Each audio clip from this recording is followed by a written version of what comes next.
I've got young sons like you do, or young kids. I'm always thinking, what's their ritual going to be that's going to, what's their ritual that's going to turn them into men? I don't know what it is, and I'm always thinking, what am I going to have planned for them when they're 12 or whatever it is? So it's something I think about as well.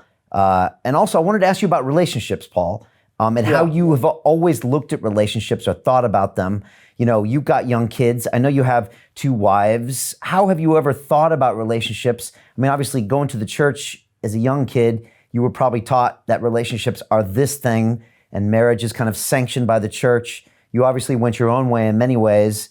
What have you learned over the years, and how do you actually apply this stuff in your life? Well, very good question. I tell people all the time, listen, if you have an honest, committed relationship, you don't need a church, a temple, or a center to go worship God in. You will have everything right in front of you. Love cannot exist without relationship. I define love as the flow of energy and information through empathic and compassionate connection to self and or other. And that other can be a person, a place, or a thing. So love is the flow of energy and information from pure potential or God into relationship. If I ask you, Brian, hold your hand up and tell me what you're looking at, you're going to say my hand, which means you're using a possessive to describe your body. So clearly who you are is not your body. You are in a relationship with your body, which requires the flow of energy and information from the I to the body through empathic and compassionate connection. And to the degree it's not empathic and compassionate, you're sick. You're a danger to your own body and you're a danger to the world. Okay, so connection with self and or other. I also define love as consciousness becoming aware of itself. Consciousness was defined by Itzhak Bentov as the total information carrying capacity of any system. Therefore, the consciousness of God is the consciousness of the information, total information flow of the universe. And guess what? You are part of it. You cannot be separate from it. Most people think too small. So we're in a relationship with the universe. We're in a relationship with the stars. We're in a relationship with the planets, the birds, the bees, the flowers, the trees, the kids, right? So ultimately, when you realize that you're 50% of every relationship, so when I'm engaging Angie, I'm 50% of that relationship. And when I'm engaging Penny, I'm 50% of that one. And when I'm engaging the 2 of my wives together, I'm 33%, which is still a big share, right? So the problem is that, you see, if I'm in a relationship with you and 10% of me is somewhere else thinking, boy, I really want to have a smoke, or I'm hungry, or whatever, you'd think that's a 10% deficit in the relationship, but that's 10% I'm taking out of the relationship, and it's 10% you don't have access to, so it creates a 20% deficit. If I'm out 10% out and you're 10% out, that's a 40% deficit in the relationship. You following me here? Yes. Okay? So when you're in relationship with people, the first thing you learn, I teach all my students, relationships have 3 key functional phases. I, we, which means 2, all, 3 or more. First, I must honor my relationship with myself, because to the degree I'm not present with and in myself, I create that deficit in every we relationship, and I'm very likely to blame them for the problems I'm having when really I wasn't responsible for my 100% of my 50% of the relationship, right?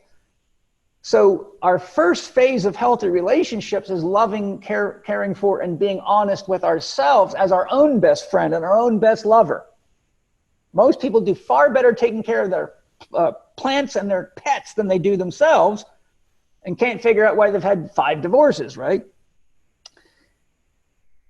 Then when it comes to we have each got a unique perspective on everything in life.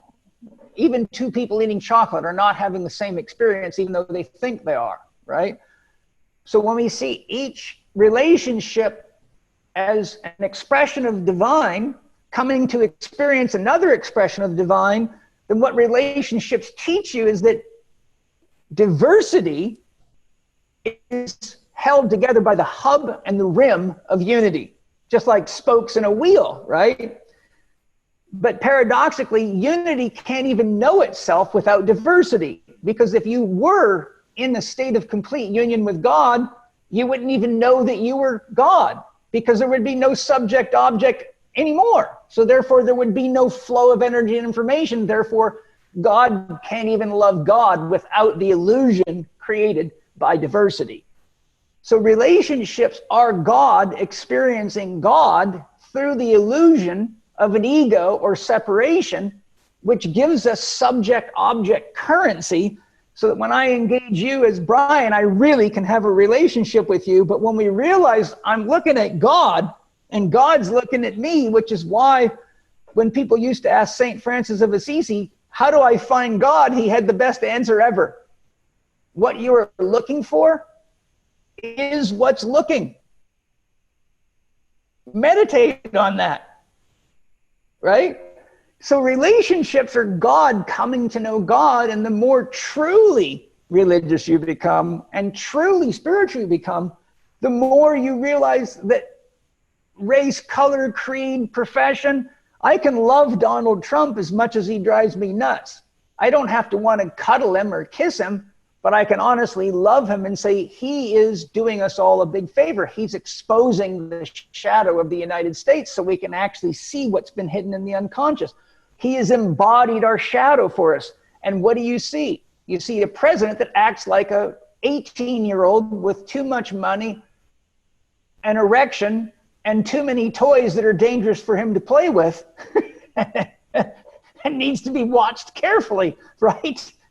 Don't give that kid the keys to the car. So especially the country. So what I've learned is that relationships are the basis of knowledge. They're the basis of love. They're the basis of spiritual awakening. They're the basis of growth. They're the basis of health. Can you be healthy without having a healthy relationship with yourself? No. Can you be healthy without healthy relationships in your family and your social circles? No.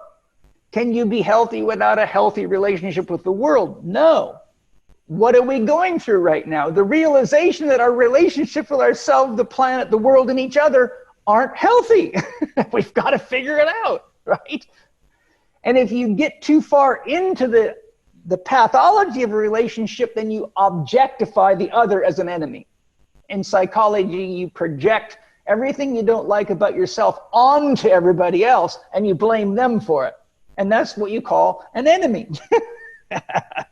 And this is why people like Jesus said, love thy enemy as thyself. If someone hits you, turn the other cheek, right? This is why Confucius said, treat people the way you want them to treat you, which is the golden rule. I say if we just get rid of all the religious texts and just rewrite the golden rule over 1,000 pages and say memorize that, practice that, we'd be far better off. So really relationships are the basis of consciousness coming to know itself, so that we can all realize who and what we are. And until we do, what we are cannot realize itself either. It's like a Mexican finger trap.